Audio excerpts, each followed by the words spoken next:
Cool. Continuing on. Now we got slightly different numbers because they used 13%. I just used 10 to make it easy for us, all right? Graphy, all right? You do want to know what graphy is a little bit, all right? It's the Canadian Runway Friction Index, all right? That helps you determine whether or not when you land, you're gonna have brakes efficiency, or is the runway contaminated or anything like that, okay? So using contaminated runway will definitely change your takeoff and landing distance, all right? The maximum crosswind an aircraft can handle will also be determined by that index.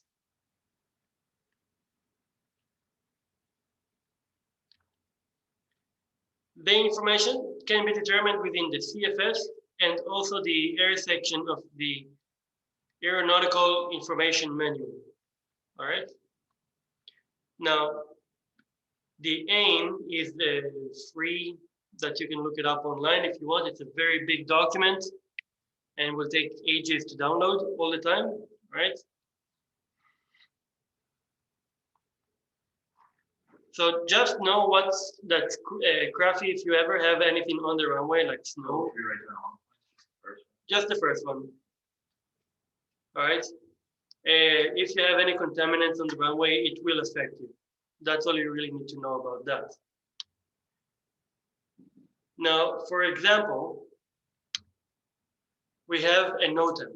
All right. So this is something that the airport releases to let the information other pilots know information about the runway. All right. CYOW. I think that's Ottawa. Not sure. Yes. It is, yeah. You should know. I never flown there. I know Saskatoon, anyway, so we have graphy for runway 0725.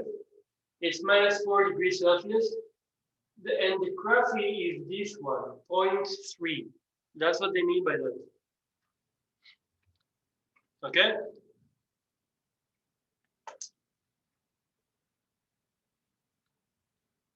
So right off the bat, the wind is 110. All right. So which runway are you guys going to be using? If it's going to be 07 or 25?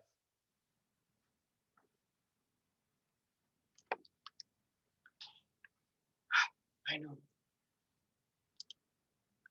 All right. 07 or 25, buddy?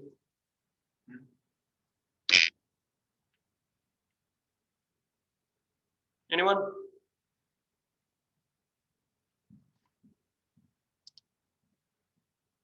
Oh, it didn't work.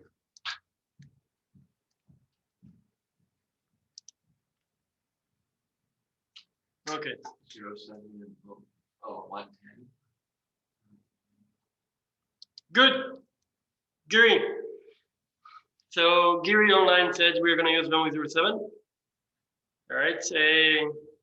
Jung said the same thing, actually. That's good. So we are going to use 07 because it's the closest number to what the tower has importance. All right. You always go with just the closest number. With the CFRI? Ignore the CFRI. We want a headwind. Oh, that's the rule of thumb, is where the number is supposed to be. Yes. Oh. Okay. That's an easy way to determine which one is it going to be. Closest numbers. Okay. So Aziz, so if you have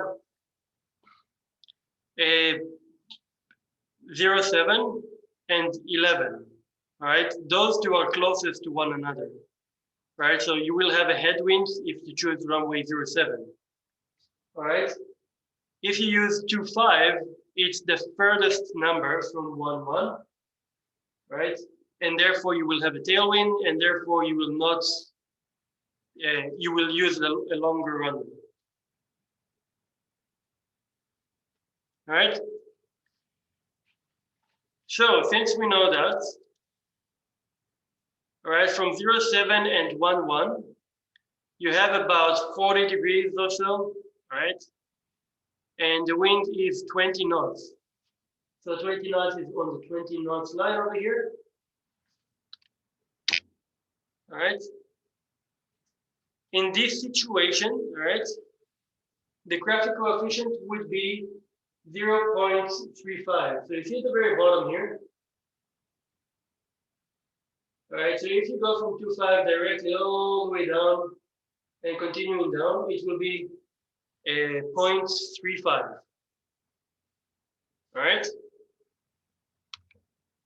So would we depart from runway 07? So we are allowed, so we are at a 0.3 and it went over the allowed one. All right, so could we technically depart? No. All right. The result would be uncontrollable drifts. All right. So make sure that you guys don't worry much about the graphy. They won't ask you much about that, but just know what it is a little bit. All right. And that's how you determine it, really. Okay. So the tower gives you a number. Make sure you're not going to be over that.